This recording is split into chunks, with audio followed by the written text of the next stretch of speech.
in the 30s proved a major milestone in aviation history. But now 25-year-old Eve Jackson plans to recreate that historic journey and become the first person to circle the world in a microlight. The aircraft's being built in Suffolk, and in it Eve will face dangers of icy landings in Greenland and trouble spots in the Middle East as she wings her way. Bob Ledwidge has been finding out about the challenging trip. The Shadow microlight may look a little fragile for a round-the-world trip, but it's sturdily built with tough, lightweight materials like polycarbonates. It holds the world speed record for this type of plane, 126 kilometres per hour. It can get up to that speed, which is about 80 miles per hour, in just over 6 seconds. And it can travel hundreds of miles without refuelling. A microlight like this costs about £6,000, and Eve Jackson should take delivery of hers in June, so she'll have several months of practice before the round-the-world trip next year. In the meantime, she's been studying her maps and hoping for sponsorship. Eve has to get flying permission from every country along her hazardous route. Her plane will be built on an industrial estate at Leiston by the team who designed the Shadow microlight. They were all made redundant by a local engineering firm a few years ago. David Cook is the man in charge of their microlight business. David, what are the capabilities of this particular microlight? Well, this microlight is the fastest microlight in the world. It holds the current airspeed record. It can fly further than any other microlight and indeed carry a greater payload. So how far can it fly, in fact? Over 500 miles. Well, it may be a modern machine, but what do you think of Eve Jackson's attempt to go around the world in it? I think she has to be termed brave rather than potty, because I've done a few things for the first time myself, and you do have to be brave at them. It's got a better chance than anything else in this area to actually do it. Whether she'll do it or not, I think depends a great deal on luck. The plane is easy to manoeuvre and weighs only 330 pounds, about the weight of 2 people. In an emergency, there's a parachute to allow the plane to drift gently to Earth. Eve Jackson's very much down to earth, so why does she want to fly solo round the world? I don't know, I just realised that it hadn't been done and that microlights were getting to the stage where it was possible, and if so, then why didn't I do it? How much flying experience have you got? I've got so far about 70 hours, but I hope to clock up a good 100 in a Shadow before I leave on around the world trips.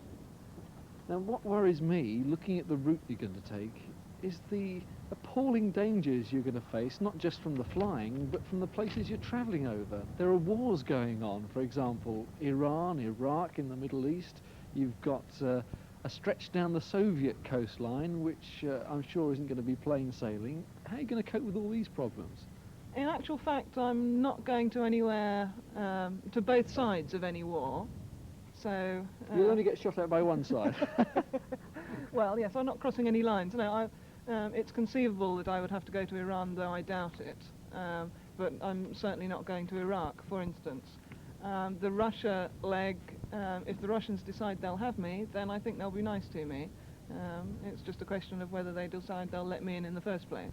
What are you going to do for living? I mean, you're going to have to land in some of the most remote places in the world. How are you going to cope? Surprisingly, there are airfields just about everywhere. There's only 2 places. Of Suffolk engineer David Cook hasn't always been roses, but now it's blossoming, as Stephen Cole reports. 43-year-old David Cook spent 3 years living on £25 a week to support him, his wife and 2 children. The DHSS had turned him down for the dole after he'd worked as a design engineer for 15 years.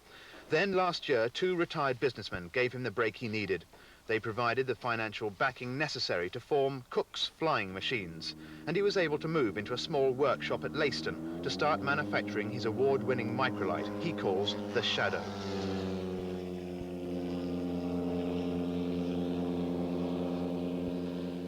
So far as we can tell, and what it's been through, we think it's tremendously strong aircraft, especially in the air.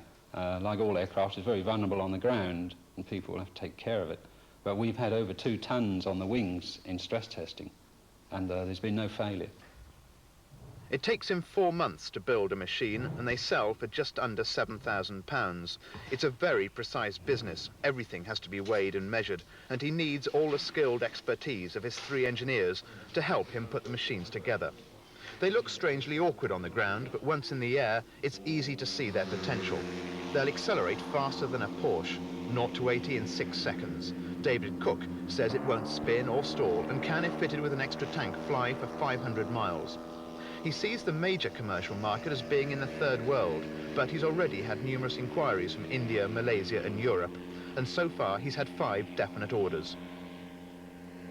I think one of the most obvious customers is a young lady called Eve Jackson, who intends to attempt to fly right round the world, the first person, in fact, to attempt this.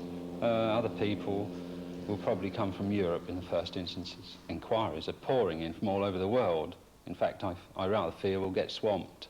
But we don't intend to be a big company manufacturing. We're on a learning curve how to build them ourselves and hope to give out licenses to people to build them in other countries.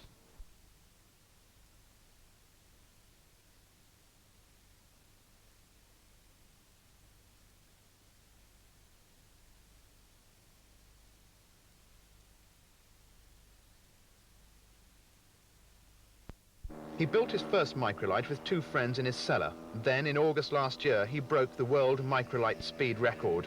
Now he's in full production and has been for 2 months, and already looking forward to breaking a few manufacturing records. Well, from